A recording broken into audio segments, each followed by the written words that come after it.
Hey guys, welcome to another exciting episode. I hope from the last episode you were able to do some practice and you were able to add the remaining vertical bracings. So in today's lessons, our focus is only going to be on adding the roof bracings. As you can see on the right side of the screen, we have the roof bracing. So if you check, let me just zoom out a bit. If you check, the roof bracings are only on the middle bay, that's between grid line 3 and 4. So this is what we need to do. So if you check, all the roof bracings are designated G, and on each side of the roof we have two sets of bracings. So let's check our designation G. That's our designation G. It's angle iron 70 by 70 by 6 thickness. Okay, so that is what we need to add. And remember, on each side we've got two sets of roof bracings. All right, so let's add those bracings. So I am going to start by switching this to 2D wireframe. All right, so this is what I need. All right, and then from this case, just to decluster everything, I do not need these. I just need the middle bay, that's grid line C and B. All right, so let's just go to that and then turn those off. So this is what we just need to remain with. So as you know, when adding your steel sections, they go along the plane where your UCS is. So I want my UCS to follow the slope of the roofing. So let's just do that. Bring our UCS, and I will use this cap plate as reference. So I need that. Let's put my UCS to that corner as well, and there as well. Okay, so there is my UCS. So let's add our bracing. So there are two methods of adding your bracings, but I'm going to show you how to do it the manual way for now, and then you're going to see how to use the bracing tool. Okay, so we go to our steel section button and then we choose angle iron. So I will pick up this node point right to that center, and then from that node point to that center there. All right, then let's do the same. Bring this to the other side from that node, going to the center of this one. All right, to that point, from that point to that node. All right, so this is what our bracing looks like. Okay, so from here onwards, now we need to check our steel sections. All right, I'm going to use South African steel sections, so you can check for the environment that you need to use. South African, and that's angle iron 70 by 70 by 70. Sorry, by 6. Sorry, 70 by 6. All right, there it is. And then always, guys, don't forget to change your steel grade and your coating as well. And then now we are going to add this. This is our point. All right, and then from there we need to rotate our steel section. As you can see, it's toe facing up. Let me just make this more visible, realistic. Okay, as you can see, it's toe facing up. We don't want this toe facing up. We want these bracings toe facing down. All right, so let's just highlight these, go to advanced properties, go to position, and change that. Okay, so they should all be toe facing down. All right, they should be all toe facing down, which is exactly what's happening here, and this is exactly what we want. Okay, after that we need to change the location. All right, we need the axis of the angle of our angle iron from the edge to the center of the angle iron. So we need to change about, hopefully it's going to change everything. and then we need it at about 35. All right, so that is moved it on the outside, so that should be negative 35. All right, exactly. So that's how we want it.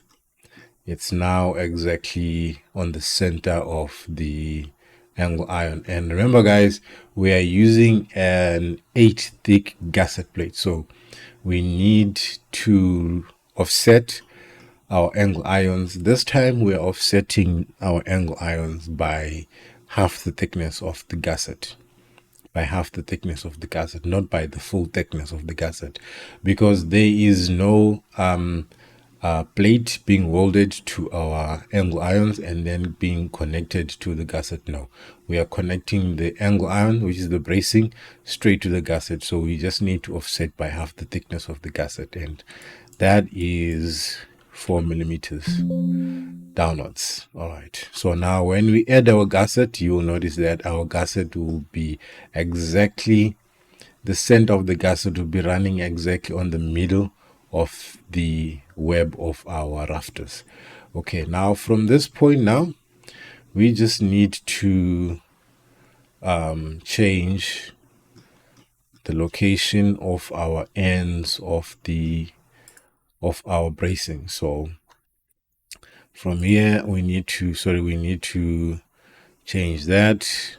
The naming, we need to change the naming. We need to change the naming to bracings. Let's see. Cladding, or we can just put them as angle irons.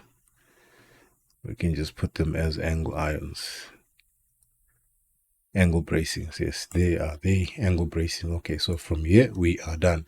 All right, let's turn this into 2D wireframe. Then from there we just pull that node.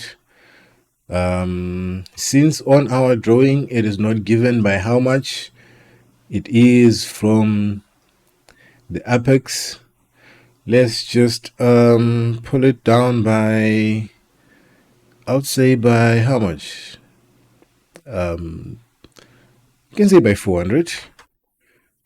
All right, somewhere there. You can pull it down by 400. All right, let's do the same this side. All right, pull it down by 400. Remember the figure. And then this side, we need to pull it inside. When our gusset, our bracing is not going to be connected to the column, but it's going to be connected to the rafter. So we can put it up by, say, 700.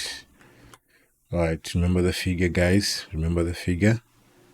All right, so we pull it up by 700 as well. All right. Now this is what we have. All right, this, we just leave it like that for the moment, and let's check our connection design for the gusset. Where is it? Okay, this is what we have. This one is connecting two bracings to the rafter, and then this one, let me just highlight it. We are connecting the cross brace where they are crossing. So that means that we need to split these two into 4. We need to split these as well into 4 as well. So, and then this is just one brace to the rafter. So we have highlighted our connection. So all right, for the moment we're not going to add connection, but I wanted to highlight that we need to split those two crossing bracings into 4 pieces. All right, so how do we do that? We select the member sizes that we want to split. You can select all of them, but for now let's just select one member size, and then go to under your home and go to objects. You see this one that says split, this button that says split beams. So select that one and then highlight the center, right click on the center, and then right click. There you go, it has been split. So let's select these 3, select 8, enter, select the center, right click, and then all of them have now been split into 4. So where we had 2 longitude, now 2 continuous angle bracings, now all of them have been split into 2 pieces. So this is how we add our roof bracing, guys. So from here, what we need to do is just bring our UCS back to the origin so that we can mirror. All right, then you can just move our UCS to the node, hit enter, and then just highlight these. Okay, what happened here? Okay, so this one didn't split at the center. All right, so let's join this, select those, and then click this button under home, and under objects, select this button that says merge beams. As you can see, that has been merged. All right, let's just cross check with the other ones. All right, these ones has been split. Okay, so let's split this one again. So split beam, select the center, and then right click, hit enter, or right click. So that has been split now correctly. So let's just highlight them. All right, and let's mirror these to the other side. So that's our mirror point, and then there you go, guys. Our roof bracing has been added.